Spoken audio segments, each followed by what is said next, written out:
Здравейте, аз съм Чудомира Канева от Solitron. След всичките иновации, които чухте и нови възможности, аз съм човека, който ще ви даде възможност, ако нямате или не желаете да предоставите собствени средства, да получите тези всички неща наведнъж и веднага, с финансирането, което предлагам аз и което господин Краси Рашев спомена преди това, финансирано от IGF. Може някои от колегите присъстващи вече да са слушали презентацията. Надявам се същите те да имат и въпроси вече, тъй като не е издавам за първи път. Възможностите, които може да се възползвате, е в нашия бизнес. Всичко, което е свързано с хардуер, софтуер и IT услуги. Като специално за България IBM предлага абсолютно всички видове продукти могат да се финансират. Тоест не само IBM. Както спомена колегата, единствено за IBM има възможност за 12 месеца, ако ползвате тяхни хардуер, софтуер, да бъде без лихва. Всеки друг случай съответно си има съответната цена, но както ще видите по-нататък е на много атрактивни условия. Може да се разсрочи за много дълъг период от време, както спомена, това веднага става актив, който може да го амортизирате, тъй като фактурата се издава за цялата стойност. И най-хубавото е, че получавате до 3 дни одобрение. Веднага може да прецените това може ли да стане и в какви възможности ви се предоставя. Условията, на които трябва да отговаряте, е фирма, която трябва да има 2 години бизнес история. Сумата, която се финансира, минималната е $25,000, максимална $500,000 и съответно равностойността в евра. Вие преценявате как точно да ви бъде финансирано самия продукт.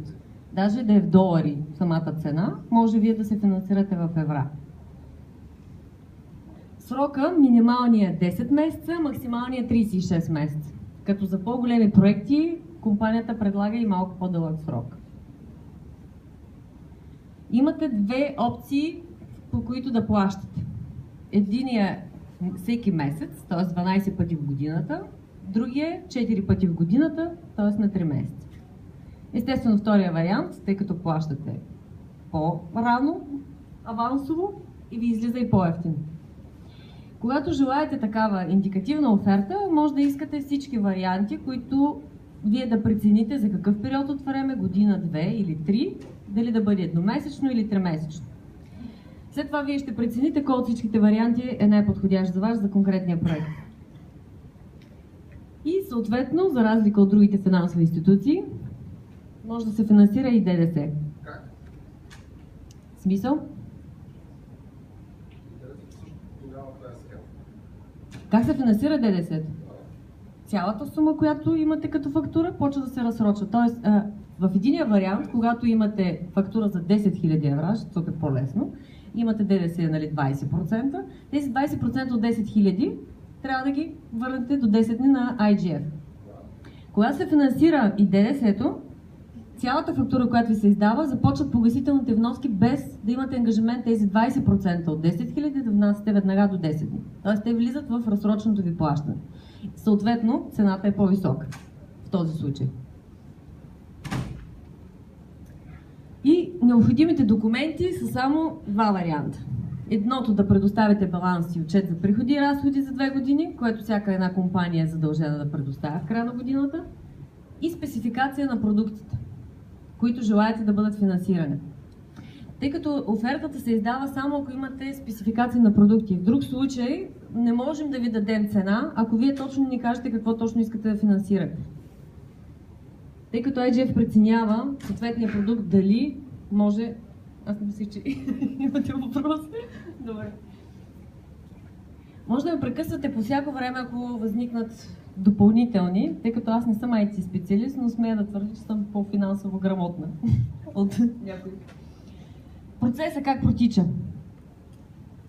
Оферта, която вие имате, или ваш клиент, или вие, желаете да бъде финансиран целият IT проект. Предоставяте го с искане към нас, тъй като само ние сме компанията, която е авторизирана от IBM да предоставя това финансиране. Предоставяте на нас вашия проект, какво точно желаете да бъде включено в него и попълвате искане, което си желаете. Година, 2, 3 и, както ви казах, можете всички възможни варианти да използвате в момента. Пращаме това ваше искане към IGF и до ден-2 пристига индикативната оферта, която в нея е записано какво точно ще ви бъде оскъпяването и това нещо евентуално ще се промени, когато се дадат финансовите отчети, но до този момент сделките, които са минавали, няма промяна на цената, която е дадена като индикативна оферта. То ако има, то ще бъде надолу, а не нагоре. В повечето случаи те дават тавана, който евентуално могат като максимална цена, т.е. висока цена. След като вие се съгласите на тази схема, предоставяте писмено съгласие и спецификация и баланс и отчет за приходи и разходи. До 3 работни дни от подаденото искане колегите действат доста бързо от IGF и получаваме одобрението. Минава през техния кредитен риск, вече тогава те решават вашата компания дали има възможността да бъде финансирана за тази сума. Защото има някои случаи, в които компанията има оборот примерно 500 000, а желая да вземе финансиране за 1 милион. Съгласете се, че няма такава компания, която да ви финансира. При годишен оборот половин милиона искате 1 милион. Така че то се преценява и решават дали тази компания може да бъде финансирана, каква част от спецификацията може да бъде финансирана на база вашите финансови отчети. Тоест, ако ви е дадена индикативна оферта за целия проект, а реално финансовите показатели показват, че не можете няма да ви финансират, защото приемат, че риска е голям, може да се финансира само част от проекта. Тоест не е загубена кауза изцяло, но имате възможност само част, ако в случай финансовите показатели не им допаднат. След като получите одобрение, до 2-3 дена от одобрението изготвят договор, който се предоставя на вас и вие виждате всички условия вътре в него, които не подлежат на промяна за срока, за който сте си избрали. Въпроси имате ли до момента? Не говоря бързо, предполагам. Моля? Лихвата. Ще стигнем до там. Това визуализация съм ви направила на двата варианта, каквито могат да съществуват за финансиране чрез IGF. В единия тази възможност също може да предоставите и на вашите крайни клиенти. В единия вариант, когато крайният ви клиент, т.е. вашия клиент, желая да бъде финансиран. Вие не желаете да поемете разсроченото плащане, а директно предоставяте на клиента възможност, тъй като сте му предоставили оферта, в която смята, че не желая да плати веднага или по някаква друга причина не може, да изкара 50 000 евро примерно, му предоставяте този вариант за финансиране. В този случай ние ви предоставяме стоката на вас, а вие предоставяте с стоката до крайния клиент и издавате фактура на IGF. Както забелязвате, не издавате фактура на крайния клиент, а издавате на IGF. Тъй като договора се изключва, това са два различни договора, не е тристранен, се изключва между дилъра и IGF и крайния клиент и IGF.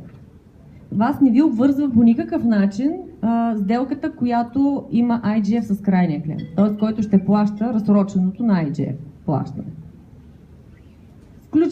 Пращате доставката до крайния клиент, подписвате договор с IGF и фактура издавате на IGF. От друга страна, IGF изпращат протокол, с който трябва да допълнително искат да се осигурят, че крайният клиент е получил от вас доставката, подписва договор с крайния клиент и му издава фактурата за същата сума, стойност, която сме се договорили. От момента, в който вие издадете фактурата на IGF, тече един 30-дневен срок за плащане от IGF към вас. Това не е обвързано кога точно те ще издадат фактурата и кога ще се задвижат тяхните документи. Обикновено плащат до 20-я ден от издаването на фактурата. В този случай вие се получавате много бързо средствата, които трябва да платите на нас, естествено. В този вариант, когато вие желаете финансирането и ние се явяваме дилър, пак същата е схемата, ние ви предоставяме стоката на вас и издаваме фактура на IGF. IGF сключва договор с вас и в момента, в който подпишете протокола, че вие сте получили действително стоката или услугата от нас, ви се издава фактура. От тук насетне, какво ще правите с стоката, това си е ваш личен избор. Няма залог и няма лизинг на стоката. не е обвързано с нищо, не е заложено. От тук насетне, дали ще я продавате на физически или юридически лица, това зависи от вас. Не, това важи за абсолютно всичко, а за IBM, както казах, моля? Тази схема, цялото финансиране, което ви предлагам, важи за абсолютно всички вендори, с малко изключение, естествено, не знам кои са, до сега не са отказвали. Не може. Не може. Добре, мерси се. Моля? Може. Стига да са по-разумна. Какво? Може ли да нещо? IGF в България или регистрирана като точка на данъчно? Да, много добър въпрос. IGF е регистрирана в страната, това е IBM България, реално, и фактурата се издава от IBM България. По българското законодателство в лева и погасителният план долу е написан в съответната валута, в която сте взели финансирането. Дали ще бъде долари или евра. А вие имате ангажимент на първо число на месец, който трябва да плащате, да я преведете сумата или в левова сметка на IGF по фиксинг, ако е долари или евро, или в доларовата сметка на IBM всъщност. И двете сметки са дадени като опции. Може пак да. Да.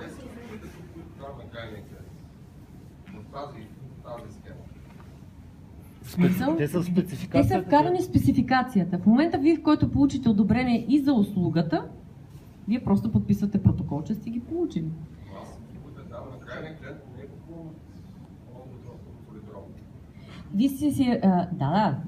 Ние ще се получим протокол само за стоката, която сме ви предали, а там в спецификацията, след като пише услуга, IGF ще ви фактурира. Ние фактурираме на IBM нашите си неща, а IGF фактурира на вас и с услугата.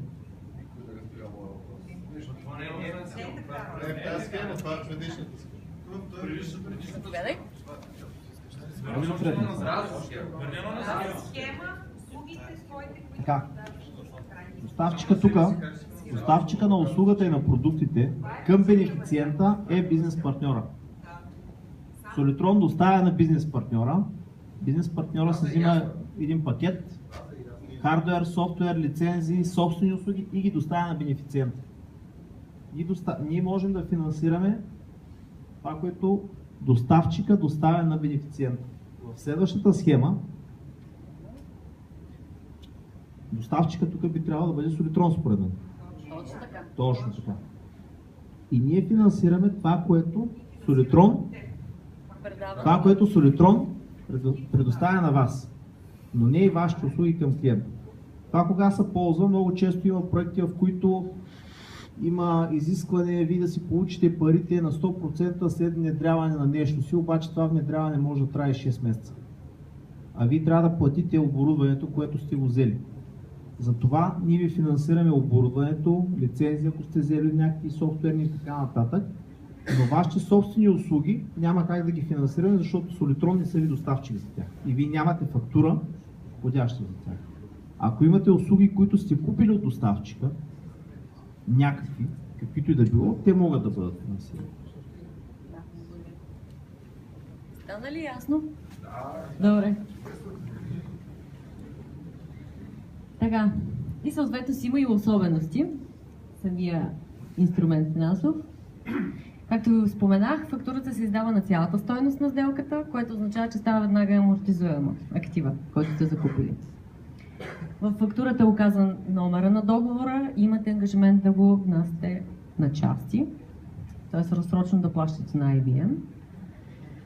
ДДС-то е дължимо, както ви казах, до 10 дни, трябва да го възстановите на IGF. На IBM трябва да върнете ДДС-то, то е описано в самата фактура като сума, която сте задължени да го върнете в случай, че не се финансира. И погасителните вноски са описани много ясно, като дати и като точна сума в съответната валута. Няма вариант да прескочите, в смисъл да се пропусне нещо. Единственото неудобство е, че договорът е на английски. Но както чух, имаше лекции на английски, добре се справихте с тях. Единственото неудобство е това, за съжаление IBM не е позиционирана в страната. Искате нещо да кажете? Да? Значи, той се подписва в страната с IBM България, но е само на английски, защото най-вероятно кореспонденцията, която тече и господина, който отговаря за страната, всъщност не е позициониран в страната. Какво е цитирано в самия договор? Това са по европейско право и реално не е включено в българското законодателство като цитирано.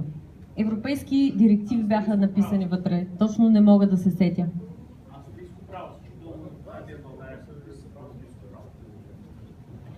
Така или иначе, вие имате ангажимент с фактурата, той е вид сделка, която вие сте изключили между IGF и вас. Оттам насетне договора, който е цитиран, е допълнително клаузи, които евентуално те могат да се търсят по европейското право правата. Моля? Къде ще се търси спорните въпроси? Български съд или някъде? По български съд също става, защото фактурата е издадена на българска от българска компания, така че няма опасност те да не си намерят парите по някакъв начин. Аз се извинявам, че пак се намесвам, обаче е много интересно. Ако ви вземете финансиране, какъв е спорният въпрос, който може да бъде за вас? Що ще си търсите парите? В смисъл, това е спорен въпрос, който ние може да предявим като компания, която ви дава пари, без значение дали сме банка, застрахователна компания. Всеки, който дава пари, би могъл да има някакъв много по-голям интерес, отколкото вие. Нали? В смисъл, ако нещо не разбирам, просто... Там е проблема, много лесно изглежда даването на пари. Лесно бе! Няма залог, няма това е интересно. Въпросът ми е такъв, тъй като аз съм работила до сега само в банки. След като е трудно в банките, имам доста условия и залози от всякакъв вид.